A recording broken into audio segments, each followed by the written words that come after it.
how important is it for you coming off the summer that you had to have competitive games in this market? Yeah, I think these two matches are perfect for us in our development process. Certainly, everybody feels a lot of confidence based on what we established and how we performed in Copa America. And it would have been, I think, a little bit of a letdown to now go into maybe some lesser opponents or some other opponents in CONCACAF. And now being able to test ourselves against what has been the gold standard for the last 30, 40 years in this region, I think is going to be really important for us. And as we continue to try to push our level higher and our expectations higher internally more than anything, I think that these two matches are really important for us. And we're excited for them, and we expect to perform well. Canada, USA is always special in any sport, either side of the border. Obviously a little bit special for you as well. But before we get to you, what have you learned from your players about what this means? Obviously, they've played the US in the Nations League final. They played them in World Cup qualifying. It's quite fresh as well. It's a pretty good, accurate barometer in this stage as well. What are you learning from your players about what this rivalry means? Yeah, they know how important it is. And they have a lot of respect for the U.S. and they know how hard those games are. Obviously winning the CONCACAF World Cup qualifying stage was an incredible accomplishment, and they carry that with them, no doubt. But I heard a couple of them say, yeah, I'm not sure if we've won on U.S. soil yet. And so in general, I think a lot's been established where they can look at this fixture and go, yeah, this is a big fixture for us and a chance for us to make statements. I think the statements right now are more internal, that we deserve to be here, that we belong here, that we are ready for this. So, for me, it's just about really taking those energies and continuing our process and making sure that we understand what details are going to be important for playing specifically against who they are, what they are, and making sure that we're ready to perform for what we want to be. So, but certainly I know that there's excitement for this match and the Mexico match as well. I'll get to the Mexico game next, but before we do that, you and I spoke in Atlanta about what it will be like for you the first time you face the US. You've been very open about your own feelings about that. How do you go about these next few days when interviews take place, press conferences take place, to ensure that maybe you're not the story? Because I'm sure you don't want to be. No.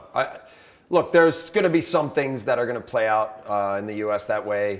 But really, my focus is about the team being prepared and performing at its best. Now, standing on the sidelines, there'll be some emotion involved, but I think that'll be the case for all of us. Look, I was attached to that program. I played for that program. I'm from that country.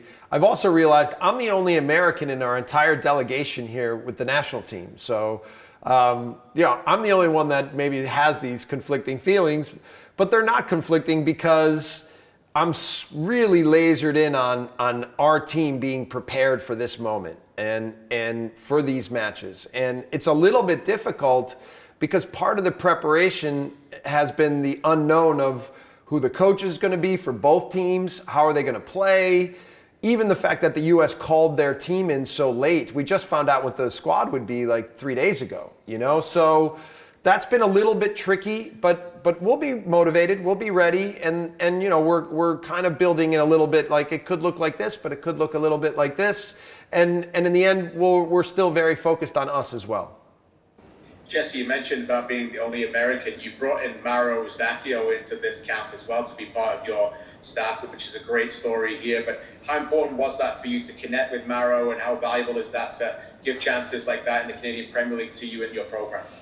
Yeah, I mean, maybe people haven't been aware of the fact that over the last month and a half, I've done a lot of gathering of information about what's happening behind, at the grassroots level and at the CPL levels and all MLS and academies and connections with private clubs and in the different communities and what that looks like. And I've been asking a lot of questions like, what do you need from the national team coach? And, what do you expect from the national team program? And in there, it's who are some of the young players we need to invest in? Who are some of the young coaches we need to invest in? And Mauro Eustachio's name kept coming up. And so, I kind of had heard about him early on, and obviously because he's Steph's brother, But then the more conversations that we had, I could realize he was a mature person and a serious football person. And I was really excited to kind of bring him into our environment, have him see what we do, have him see how we do it, have him explain to us what he thinks are important, the things they try to achieve at York, what he thinks of the CPL, and so I think the more that we can invest in, the high potential people in the sport in the country, the more that I can learn about what's going on, the more they can learn from us and what we're trying to achieve with the national team, and the more we can connect the dots to make sure that we're creating development paths and pathways for all of these players and coaches to get better and continue to improve so that the sport can have a bigger foundation and continue to improve. Fantastic. I want to get your opinion, if I can, while I've got a chance, just on Mexico. I know it's always a giant in CONCACAF. There's a lot of conversations about Mexico, about the sport and this country when it comes to this. Back in 2021, Canada almost beat Mexico in the semi-final. They lost on a 99th minute winner to Herrera at that time. But I remember the players telling me, despite the loss, how they went toe-to-toe with them. They knew at that moment they could qualify for the World Cup. So how excited is it to play them, no matter how form they're in, and a good gauge for your team to play Mexico in what will be a volatile stadium? Yeah, well, it's again 2 away matches, right? So, but our team is used to that, and I think has developed a bit of a hard edge as to what those matches are and how to stay strong and stay stable and keep a really sharp mentality. Look, there was talk like, is Canada now emerged as the best team because we did the best in Copa America? We know that the competitive level between us, the U.S. and Mexico is incredibly high and very strong, and it takes really good performances and luck to even have chances in these kinds of matches. But this is a great opportunity for us to continue to grow and prove to ourselves that we're ready for these types of challenges.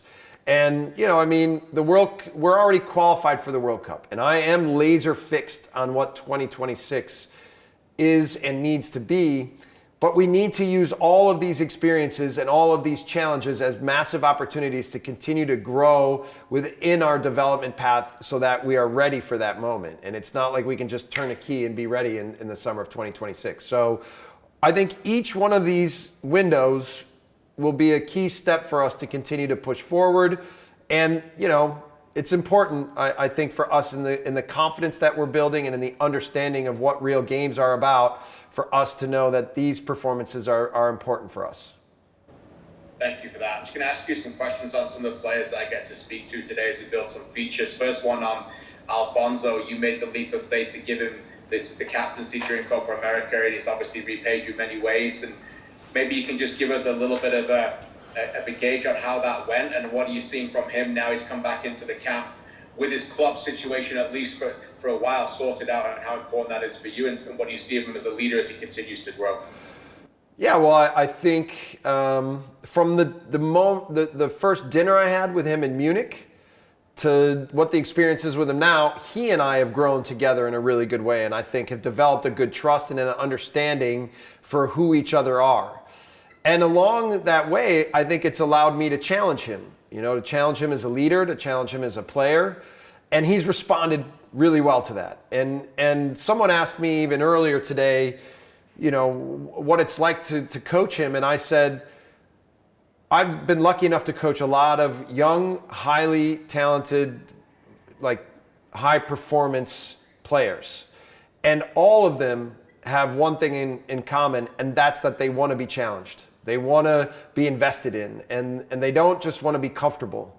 And Fonzie's no different that way. I think in all ways, the more that I've challenged him, the more that he's responded. And that, I think, is a great foundation for our relationship, but also a great foundation for the team to understand what our demands and standards are every day and how we treat each other and what we expect from each other. And in that sense, I'm really proud of Fonzie, happy for him, and I know he's going to continue to become the captain and leader that we need. Awesome. And a question on Moyes Bonito as well, who obviously got his big move, and he's already playing as well. I know you spoke about him in press conferences as well, so just trying to find something a little bit different than what you haven't said. But ultimately, you spoke a lot about the fact that he was obviously late to the party in Canada, but how he's defending, Jesse, has this gone beyond your expectations when you first laid eyes on him, to see how he managed to defend his opposition in 8 of those games straight, and how he continues to be, just a growing force. This is somebody who's not even played 60 professional matches. Yes, I would say yes and no. The no part was when I saw him play, I knew he had high potential. And I felt like if we could continue to give him the right kinds of clues as to what we think the game should look like, that because he's physical, because he's fast and strong, because he's technically gifted, and I had heard from his coach, Chris Armas at Colorado, how intelligent he was and how obsessed he was with learning and growing and getting better. I expected him to perform this way. But the yes is, like, in the end, he had big challenges, and he will continue to have big challenges. But I think this will be really important for him. I think he's ready for those. The one benefit is of being a little bit more mature and not being 19 years old is he has a little bit more experience underneath him and savviness underneath him, that as these challenges start to come at him pretty fast, I think he's a little bit more equipped to say, all right, let's go for it. I'm ready. And so, I watched him play his first game at Nice. I thought he had a really good performance. He picked up a double yellow on the weekend, but it was a little bit unlucky for me. And but this is what he needs. He needs to be put at a high level and tested at a high level every day, and that'll help him grow quickly. And last one is for you on Nico, who we're going to speak to later this hour as well. How's it been with him in camp? And obviously you spoke about him in the press conference, but just kind of what kind of player can he be for Canada, and how delighted are you to have him under your tutelage? This is what's special about Canada, and I've kind of said this, and I've referenced maybe like a Moroccan player or a Portuguese player or a Spanish player. That the beauty of the multiculturalism that I've learned in Canada is that the lines of heritage and culture still stay pretty strong, and it means that it affects the types of footballers that we can create. So Nico's an example of that. Nico is like a Croatian version of a cultured footballer, right? He knows how to deliver the type of pass with the type of weight and location, and he knows how to slow the game down, and he can play at speed, but he can also adjust to know how to slip by a player, or how to make it look like he's going to do one thing and slip a ball in another direction, and that's very Croatian. And so he brings kind of that savviness with him with how he plays. And now what I'm trying to do is challenge him. Okay, now watch us play, and we play at this kind of pace, and we expect this kind of running, and we expect this kind of aggressiveness, and he's responded in a really good way because he's intelligent, because he understands the game and understands how to fit into it. So look, he's still young, and he's got a lot to learn and establish himself, but I have no doubt that the combination of his mentality and his savviness, he's going to develop quickly and be a guy that'll be important for us. Excellent. Thank you so much, Jesse. I'll chat with you soon. Right on, man. Take care.